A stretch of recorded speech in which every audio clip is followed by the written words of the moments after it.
Souleymane Niang. À la une, l'affaire du viol présumé d'une employée d'un salon de beauté, la forte mobilisation des partisans d'Ousmane Sonko devant le domicile du leader du PASTEF ce matin, une affaire judiciaire qui prend un tournant forcément politique. Nous y consacrons un large dossier dans cette édition. Covid-19 au Sénégal, l'épidémie continue à gagner du terrain. L'un des deux districts jusque-là épargnés est tombé. Un premier cas à Dianké-Mahan, Goudon. Dernier bastion a résisté. Et puis nous reviendrons sur le décès d'une sage femme atteinte de Covid-19. Elle n'avait pu trouver un lit de réanimation à temps. Vous entendrez la réaction du syndicat des médecins. La chambre criminelle de Kaolack renvoyée pour cause, l'un des juges absents reste introuvable. Et puis, dans notre rubrique Point de vue, nous discuterons avec nos deux intervenants du jour de l'efficacité réelle des vaccins anti-Covid-19 face à l'émergence de variants du virus SARS-CoV-2. À la mise en onde de ce journal, Abdoulaye Diop.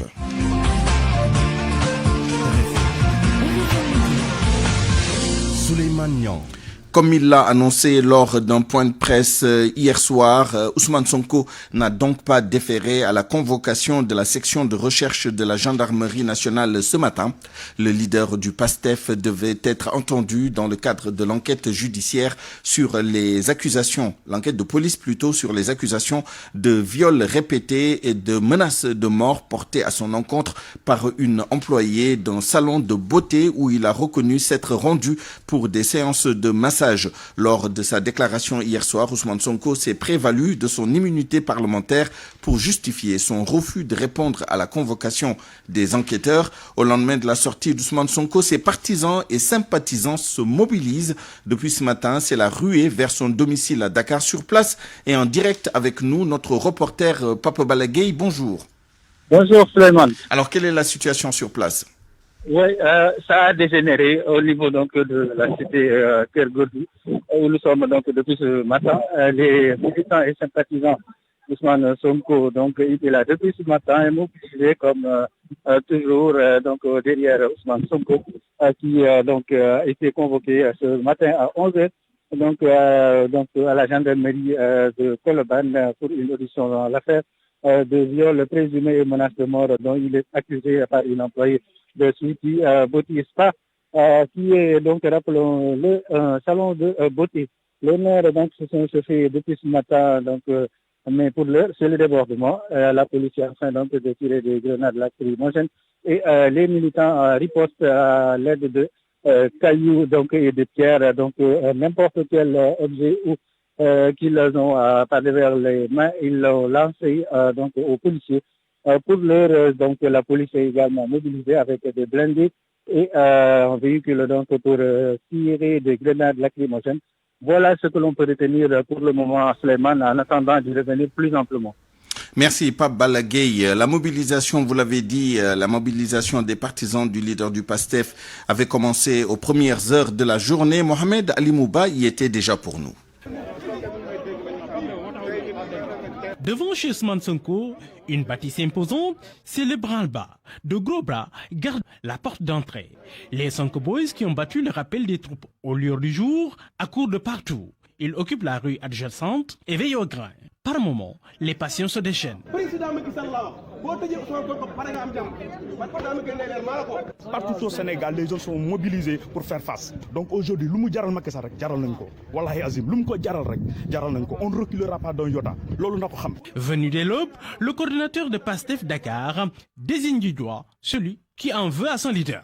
Pour le moment, ce que nous comptons faire, nous avons des stratégies que nous allons développer au fur et à mesure que l'État avancera dans ce complot. Sonko, victime de machination politique, alors il n'y a plus place à la discussion. On est prêt à tout aussi. Ça passe ou ça casse. Le branle-bas continue. Par moment, un véhicule de la police passe, comme s'il faisait une ronde. Les militants s'arrêtent net et prennent position. Fausse alerte, ils ne sont pas venus arrêter leur leader. Ils se disent en tout cas mobilisés, prêts à tout pour que le leader ne soit pas sacrifié sur l'autel de la politique politicienne. Affaire Ousmane Sonko, toujours sur une éventuelle levée de l'immunité parlementaire du leader du PASTEF. La parole maintenant aux parlementaires.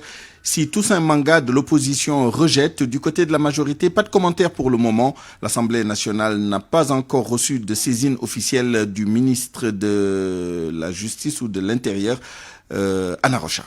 Ce n'est encore qu'une hypothèse, mais le député Toussaint Manga vote non d'avance. Je ne dis pas qu'un député ne doit pas répondre à la convocation de la justice, mais ce que je dis, et je reste clair dans ma position, est que je ne voterai pas la levée de l'immunité d'un confrère, que ce soit Ousmane Sonko ou Massamba ou Mademba. Le secrétaire général adjoint du Parti démocratique sénégalais, PDS, parle d'un dossier purement politique.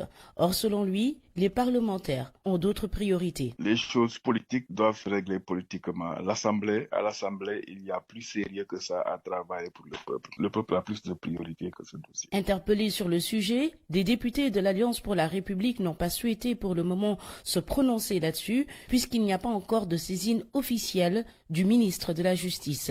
Rappelons que pour qu'une procédure de levée d'immunité parlementaire soit déclenchée, il faudrait d'abord que la gendarmerie boucle son enquête. Celle-ci sera transmise au procureur qui juge de la nécessité de continuer les poursuites ou pas.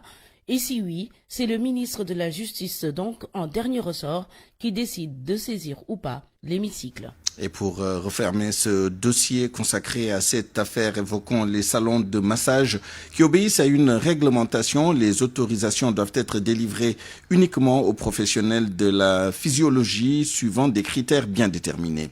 Binta Diallo.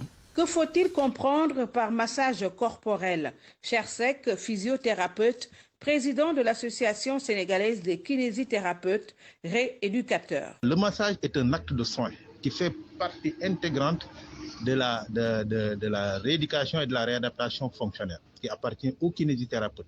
Donc c'est un module de 30 heures au même titre que les autres spécialités en ce qui concerne la rééducation et la réadaptation fonctionnelle. Il n'existe cependant pas de salon de massage proprement dit, mais de cabinet de physiothérapie régi par un agrément. Le mot salon de massage n'existe pas. C'est salon peut-être de beauté. Maintenant, les gens, ils ont des astuces. Ils ouvrent des salons de beauté et après, ils y intègrent le massage.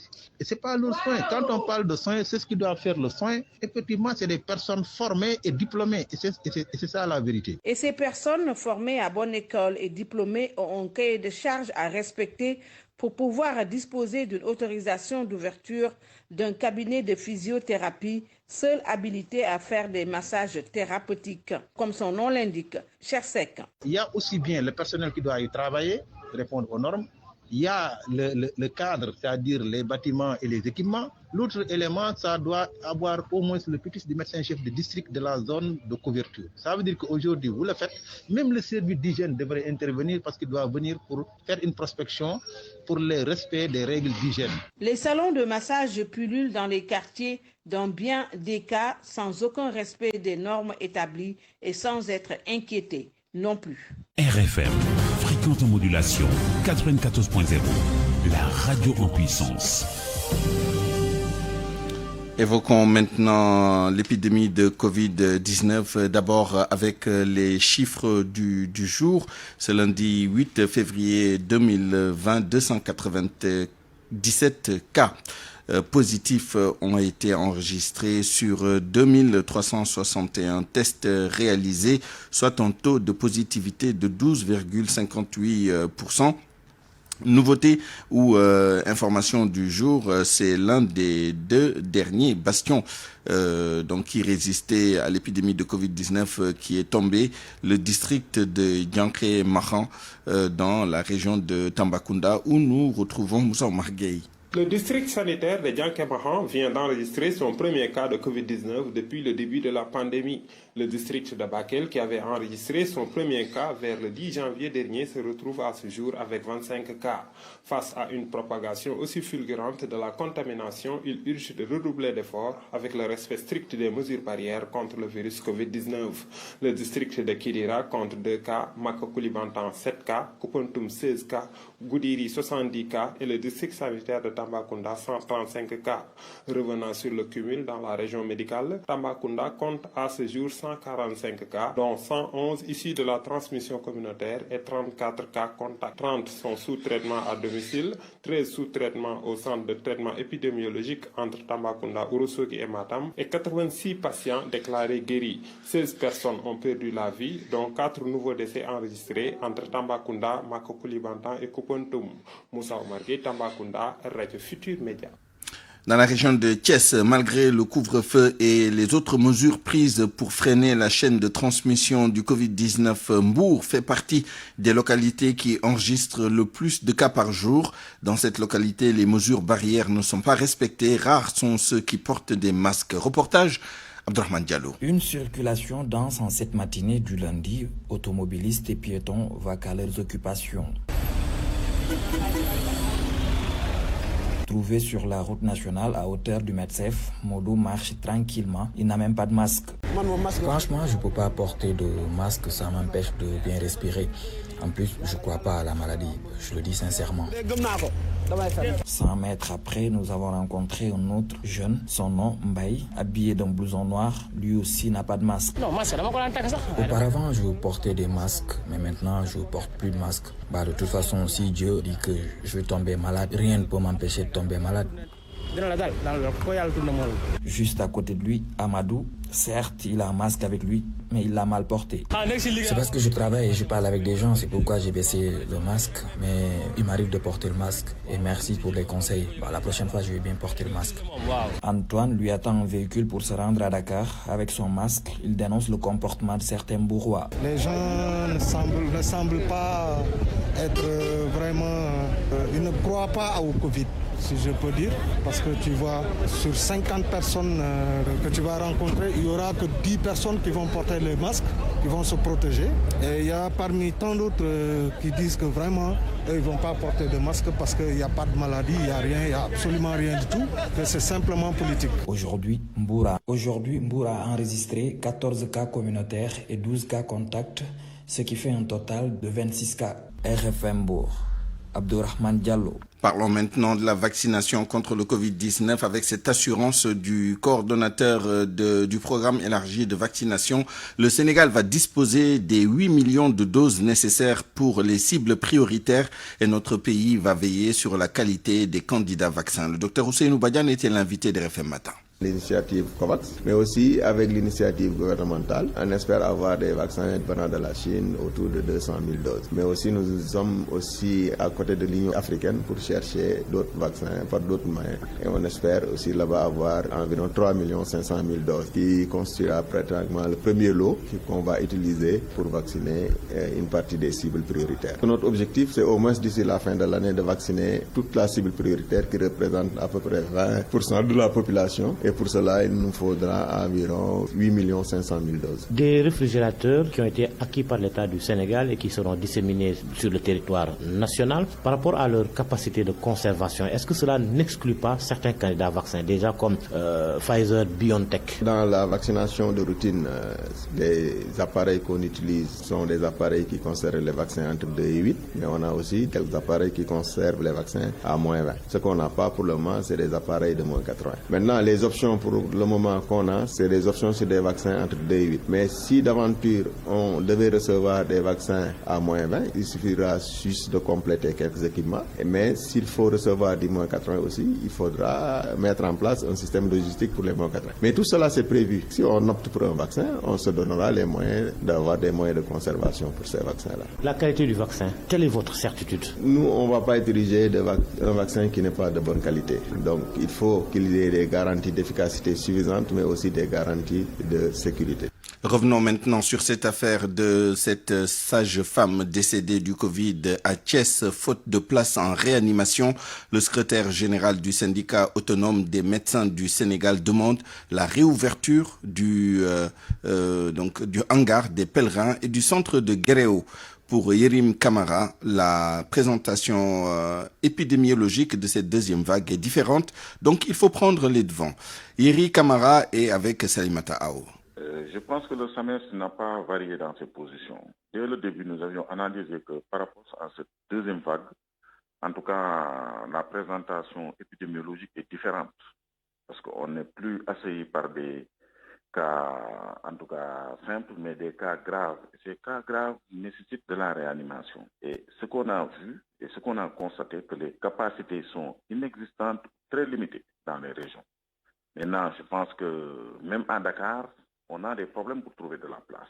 Cela, on ne peut pas le recuser. C'est pourquoi je pense que même le hangar du Pèlerin et Guéréo, qui étaient fermés, doivent être réouverts et on doit mettre que des lits de réanimation, ce qui permettra de soulager et d'avoir des réanimateurs. S'il faut les réquisitionner même, il faut le faire. Et mettre des lits vraiment qui puissent accueillir à temps les patients qui en ont besoin. Et puis, vous le savez, les cours ont repris ce matin dans toutes les écoles, malgré la montée en puissance de la pandémie, contrairement à l'académie de Dakar, où les horaires ont été réaménagés pour que les cours puissent vaquer dans les écoles primaires de l'académie de Dakar dans l'après-midi. Les horaires du travail restent maintenus à Thiès, selon l'inspecteur d'académie, Pape Baba Diassé. Il était en tournée au niveau de plusieurs établissements scolaires de Thiès département pour contrôler l'effectivité du port de masque. Toutes les écoles sont dotées en masques et autres matériels pour faire face au coronavirus qui fait des ravages dans la région. Reportage de Cheikh Anta Diop. Nous avons sillonné plusieurs établissements scolaires de Thiès pour voir le comportement des élèves face au coronavirus à ce premier jour de reprise des congés du premier trimestre à l'école. Le travail a démarré normalement, mais avec un respect renforcé des mesures barrières à l'école. Madame Kébé tient une classe de CE2 à l'école élémentaire Thiès-Non. On veille à ce que les élèves portent leur masque et se lavent avant d'entrer en classe. On les sensibilise tous les jours. Thiès-Non, lycée Maliksi, c'est l'inspecteur de l'académie de Thiès, Pape Baba Diassé, qui dirige la leçon de vie axée sur le port du masque. Qui peut me dire pourquoi vous portez le masque? Et en tant que maladie, qu'est-ce qu'il fait? Oui, une maladie mortelle. Ça veut dire que ça tue. Pas de journée continue à l'école, rassure Pape Baba Diassé. Thiès, les élèves ne sont pas comme ceux de Dakar. Le transport n'est pas très utilisé. Les élèves, pour la plupart, sont très proches de leur établissement. Donc pour le moment, en tout cas, nous allons laisser le système continuer comme on le faisait. Le principal du SEM, Thiès-Non, se félicite du respect des engagements de l'État. C'est que nous avons reçu l'appui de l'État, une dotation à masque, une dotation en lave-mains, un appui en numéraire. À Tivaouane et Thiès département, les inspecteurs et leurs équipes sont sur le terrain pour contrôler également l'effectivité du port du masque. RFM Thiès, Cheikh Anta Diop. RFM, l'info, c'est ici. L'info, c'est ici. Je vous le disais dans les titres, la première audience de la chambre criminelle de Kaolack qui devait se tenir ce matin a été renvoyée à cause de l'absence d'un juge. Une absence intrigante puisque le magistrat n'a pas fait signe de vie. Les avocats dénoncent cette situation qui cause un préjudice à leurs clients. Écoutons Maître Ibrahima Diagne, un de ses avocats, au micro d'Ibrahima Diamé. C'est regrettable, d'autant plus que nous avons quitté Dakar tôt le matin pour venir à Kaolack pour assister à la première audience de cette section. Donc vous constatez qu'au-delà même de la perte des frais de transport et autres, il y a les inculpés qui pour ne pas dire, qui subissent, qui ont attendu quelques 2 ans. Mon client, je pense bien que c'est depuis juin 2018 qu'il est en prison. Donc il y avait un ouf de soulagement qui était là, mais ça se transforme en désespoir, en déception. Donc pour des choses un peu bizarroïdes, moi je dirais, parce que exactement quand on fait état qu'il va falloir aller dans le sens d'un renvoi parce qu'un conseiller n'est pas présent et qui n'a pas fait signe de vie, je pense bien que là aussi il y a un problème. D'autant plus que nous avons toujours constaté que d'habitude dans ces genres d'audience, il y a un juge suppléant. Pourquoi on n'a pas fait recours à cela? En tout état de cause, c'est regrettable, aussi bien pour les avocats que pour les inculpés et autres accusés. Donc je pense bien que c'est regrettable, on l'a constaté comme vous et nous, donc je pense bien qu'il va falloir qu'on aille dans le sens même de réparer ces genres de choses.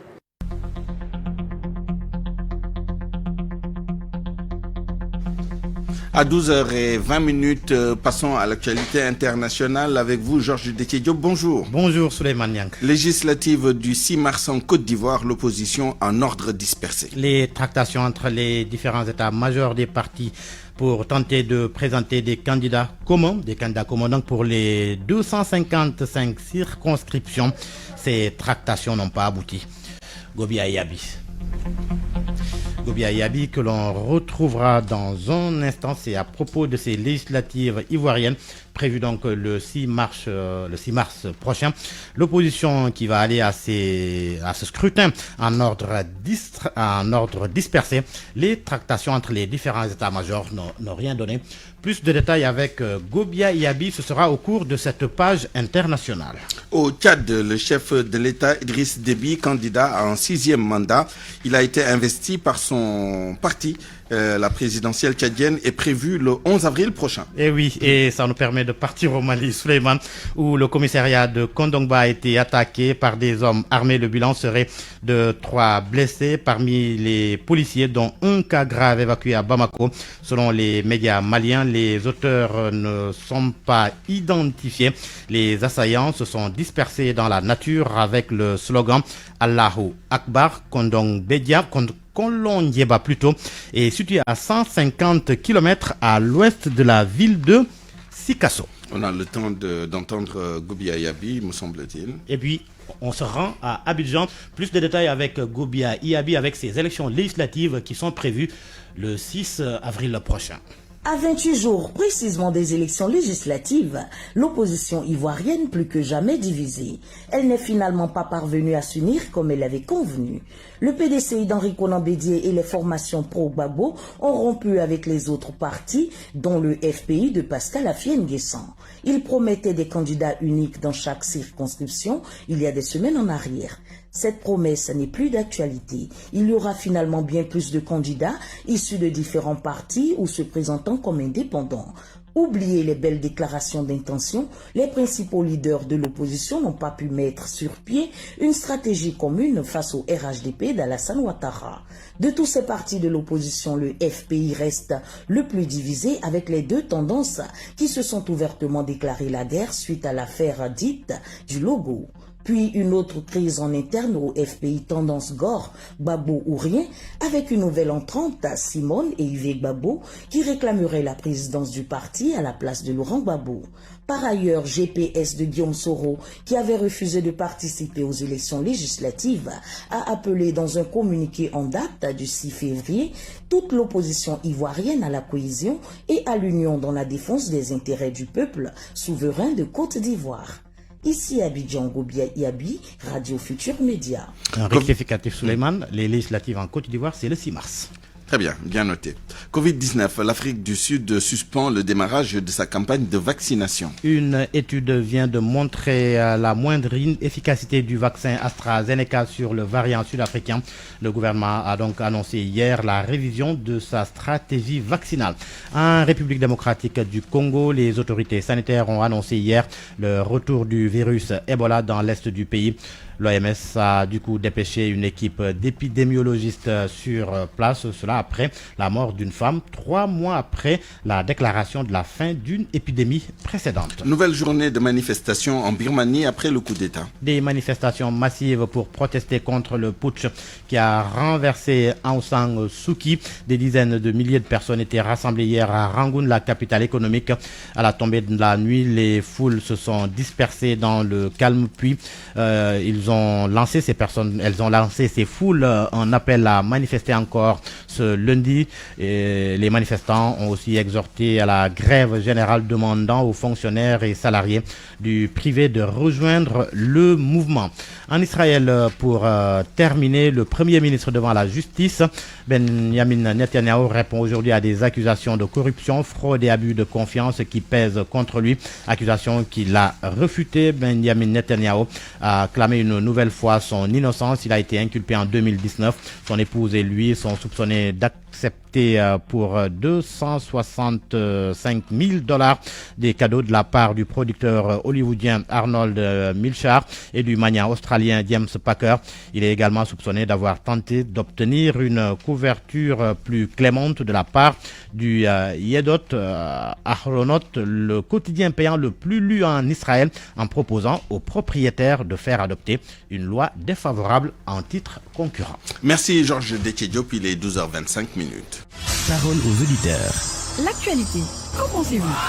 Moi, je pense que vous devez. Réagissez dans nos éditions d'information sur l'actualité. Bonjour. Du lundi au vendredi, vous avez la parole sur RFM. Point de vue dans une dizaine de minutes avec nos deux intervenants du jour. Nous discuterons de l'efficacité réelle des vaccins anti-Covid face à l'émergence de variants du virus SARS-CoV-2. Nos deux invités qui seront le docteur Sambakor Sarr, président du comité éthique et chef de la division recherche au ministère de la Santé et de l'Action sociale, et le docteur Hassan Diop, secrétaire général du syndicat national des pharmaciens du Sénégal.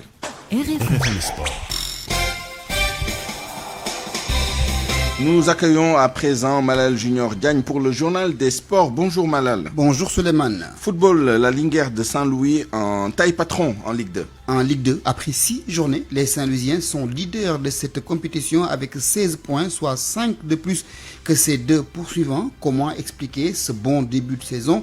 Quelles sont les ambitions des Saint-Louisiens par rapport à la Ligue 2 cette année? Samba Keita, l'un des membres du staff technique de l'équipe dirigée par Amara Traoré, qui en est le président, répond à ces questions. Aujourd'hui, la Linguère a la chance d'avoir un président à la personne d'Amara Traoré, qui est déjà un entraîneur. Ça, c'est un très gros avantage. Donc, il a mis en place un projet adossé sur la formation et il a mis un système de management qui nous permet aujourd'hui de bien huiler la machine et de pouvoir nous occuper des principaux objectifs. La deuxième chose, c'est que aujourd'hui la Linguère travaille de manière stable parce que nous sommes dans la continuité de la saison dernière avec le même effectif, le même staff technique et la même forme d'organisation, ce qui nous permet de travailler de manière très stable et de manière très sereine, ce qui au bout amène aujourd'hui les résultats que nous constatons nous tous. Parce qu'à la même période l'année dernière, nous étions aussi première au niveau de la Ligue 2. Aujourd'hui, donc, l'effectif est jeune et je pense que la force de la Linguère réside dans son projet et aujourd'hui, le projet est en train de porter ses fruits. Maintenant, par rapport à ces résultats, nous pensons qu'il est possible de pouvoir monter en Ligue 1, mais cela n'est pas un objectif qui va bouleverser le projet formation. Donc, si c'est possible de faire la montée cette année, on va le faire et on va travailler d'arrache-pied pour atteindre cet objectif. Maintenant, si ce n'est pas possible aussi, on reprend le travail parce que nous sommes dans un projet de formation qui va nous amener d'ici 3 ou 4 ans. Mise à jour de cette Ligue 2 avec la 6e journée, les derniers matchs cet après-midi. Africa Promo contre l'Union Sportive de Ouakam. Thiès FC reçoit l'équipe de la Sonacos. Coupe du monde des clubs, Al Ahly défie le champion d'Europe. Le Bayern Munich, c'est une très belle affiche. Les Égyptiens de Al Ahly vont donc tenter de faire tomber cette équipe du Bayern de Munich qui règne en maître en Allemagne et qui caracole également au niveau de la Ligue des Champions avec un serial killer à la tête de son attaque. Il s'agit de Robert Lewandowski. Match donc à suivre tout à l'heure. En Espagne également, suite et fin du championnat aujourd'hui avec cette journée. Atlético Madrid, leader, joue contre le Celta Vigo. En Angleterre, dernier acte de la 23e journée. Leeds défie Crystal Palace. En Angleterre, on note la mauvaise santé de l'équipe de Liverpool battue hier 4-1 par l'équipe de Man City. Basketball pour finir, Malal Junior. Avec l'AS Douane, championne du Sénégal en titre, qualifiée pour la compétition africaine qui réussit un bon début de saison. Comment expliquer cela? Mamoudou Pabi est leur entraîneur. Nous avons eu 4 matchs, 4 victoires, 2 victoires poussives quand même, mais depuis la 3e et la 4e journée, je pense que les joueurs sont en train de retrouver le rythme parce que ce n'était pas vraiment évident. Après 10 mois sans compétition, c'était pas facile de reprendre confiance et conditions physiques dans de telles circonstances. Voilà, c'est la fin de cette page de sport. À 12h30. Merci Malal Diagne Junior. RFM, la radio de toute l'actualité. Retour à l'actualité, à l'information générale et plus particulièrement sur cette affaire Ousmane Sonko. Quelles peuvent être les conséquences politiques de cette affaire?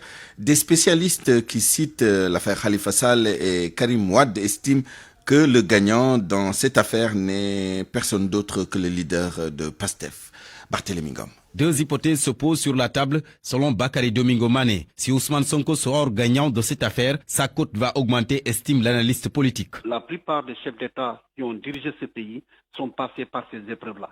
Donc, pour moi, Sonko, dans cette histoire-là, va sortir regard. Pourquoi je le dis? Parce que hier, quand vous avez entendu ça, en écoutant un peu sa conférence de presse et les éléments, n'est-ce pas, qu'il a mis sur la table, qui concourent, disons, à essayer d'étayer la thèse du complot. Pour moi, dans cette opération-là, celui qui sortira gagnant, en tout cas, c'est Ousmane Sonko. L'un dans l'autre, il sortira gagnant. Qu'on le mette en prison ou non, c'était le cas de Khalifa Sall, c'était le cas aujourd'hui de Karim Wade. Donc, tous ces gens-là, dans le cas que je viens de mentionner tout de suite, évidemment, le droit n'a pas été dit à 100%. Pour un autre confrère, Pape Amadou Fall, lui également analyste politique, cette affaire pourrait être bénéfique pour Ousmane Sonko s'il parvient à prouver son innocence. Personne n'accuse directement Sonko, sauf celle qui dit qu'elle a eu des rapports avec lui. Donc, c'est la parole d'un homme et d'une femme. Mais l'opinion publique, de manière générale, accepte difficilement qu'un homme public, surtout un homme politique de la taille de Ousmane Sonko, puisse s'exposer de cette manière-là. Maintenant,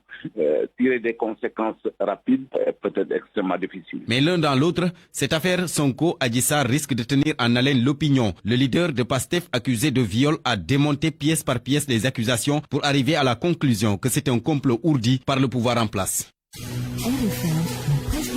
La presse de ce lundi 8 février 2021 par Georges Déthié-Diop. Ousmane par-ci, Sonko par-là. Les journaux n'en ont que pour le leader du parti PASTEF. En effet, après les accusations de viol et de menaces de mort et la plainte contre lui, Ousmane Sonko contre-attaque. Selon le quotidien et Tribune, le parlementaire dénonce un complot au sommet et pointe du doigt le président Macky Sall, le ministre de l'Intérieur Antoine Félix Diome et le procureur de la République Serigne Bassirou Gueye. Les Échos rapportent son propos selon lequel on est en face d'un complot odieux, un complot minable, c'est une lâche cabale. Dans l'Observateur, il martèle que c'est bel et bien une tentative de liquidation politique. Bref, l'Obs affirme que le leader de PASTEF, les Patriotes, a balayé les accusations proférées contre lui par la nommée Adji Sarr, masseuse à l'Institut Suite Beauté. Ousmane Sonko, ajoute mon confrère, annonce par la même occasion une contre-plainte et précise qu'il ne va pas déférer à la convocation de la gendarmerie. Il y est convoqué aujourd'hui, un refus que confirme le quotidien, Tribune, Walf Quotidien, Enquête, Vox Populi, mais également Sud Quotidien. Selon le journal, le député leader de PASTEF, les Patriotes, invoque son immunité parlementaire. L'immunité parlementaire, justement, l'Observateur indique qu'on s'achemine vers sa levée. Le journal Libération souligne que la procédure de sa levée sera enclenchée aujourd'hui à l'Assemblée nationale. En attendant, l'AS pour qui l'étau se resserre autour de Sonko informe que les gendarmes n'entendent pas le cueillir chez lui pour le moment. L'AS qui précise par ailleurs que la section de recherche veut faire des prélèvements sur le leader de PASTEF, Ousmane Sonko, qui a reconnu qu'il se rendait dans le salon de massage. Et pour cause, le médecin, dit-il, lui a recommandé des massages et à chaque fois, précise-t-il, il y avait 2 filles dans la salle pour s'occuper de lui. Toutes choses qui font dire à Vox Populi que Sonko livre son bulletin médical pour se blanchir. Après la déclaration de Sonko, Enquête fait état de quelques vérités et des zones d'ombre, selon mon confrère, entre Sonko, la propriétaire du salon de massage, et l'accusatrice, chacun prêche pour sa paroisse. Cité comme un 4e larron dans cette guerre de Troie, les tenants du régime préfèrent pour le moment s'emmurer dans un silence relevé par l'Observateur à sa page 4. De l'avis du journal, aucune voix ne s'est levée dans la majorité présidentielle pour commenter l'affaire. Un silence bruyant. Pas que le mutisme de la majorité qui fait débat. Sur ça, évoque aussi le silence de l'association des juristes sénégalaises qui pourtant est souvent montée au créneau pour défendre des femmes citées dans des cas de viol et de violence présumées. Les femmes citées dans cette affaire Ousmane Sonko, d'abord la patronne du salon de massage. Alors que l'AS affirme que la gérante est libre mais est suspendue à la décision du procureur, les Échos fait savoir qu'elle n'a jamais été gardée à vue. Elle vient d'accoucher d'une fille prématurée. Selon le journal, Ndeye Khady Madindiaye a été entendue longuement certes, mais elle a été libérée après. La deuxième femme citée dans cette affaire, Adji Sarr, la masseuse. Dans sa livraison du jour, l'Observateur raconte l'histoire secrète de l'accusatrice de Sonko. Son enfance difficile, l'absence de son père et le décès de sa mère. Son transfert à Dakar à l'âge de 14 ans. À lire à la page 5 du journal. Pendant ce temps, Source A qui souligne que Sonko nous invite à l'insurrection après s'être fait masser au salon Suite Beauté, décline la liste des avocats déjà commis par Ousmane Sonko, Demba Ciré Bathily, Bamba Cissé et Khoré Chiba. Une liste confirmée par les Échos qui y ajoute Joseph Etienne Dione, Nouméwan et Ousseynou Ngom. Les Échos apprend aussi que Maître Borsopouy a refusé de défendre les deux parties. Sonko et Adji Sarr voulaient la constituer, mais l'avocate a préféré rester neutre pour des raisons personnelles. Autre chose à présent, cette révélation de Libération. Une cellule terroriste démantelée à Kidira.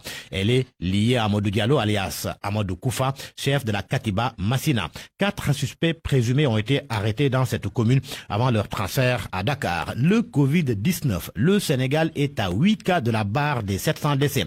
Ce week-end, notre pays a enregistré 16 décès, soit au total 682 morts. Source A rapporte le chiffre et informe que dans le cadre de la lutte dans les établissements scolaires, l'État du Sénégal, en partenariat avec le projet d'amélioration de la qualité et de l'équité de l'éducation de base de la Banque mondiale, a dégagé un budget Covid-19 pour renforcer le dispositif sanitaire dans les établissements scolaires publics et les DARA.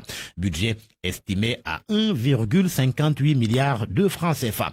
Le Covid-19 était au centre du 34e sommet de l'Union africaine. Le quotidien national Le Soleil rend compte de la rencontre et informe que l'UA veut un accès de tous au vaccin. Les sports pour terminer, les journaux spécialisés reviennent sur la défaite de Liverpool hier en première ligue anglaise. Les Reds battus à domicile 4-1 par Manchester City. Record s'exclame, Liverpool s'affaisse, le titre s'éloigne, stade renchéri que City humilie Liverpool qui laisse filer la couronne. À vos kiosques et bonne lecture. Point de vue. Regard croisé sur l'actualité du jour.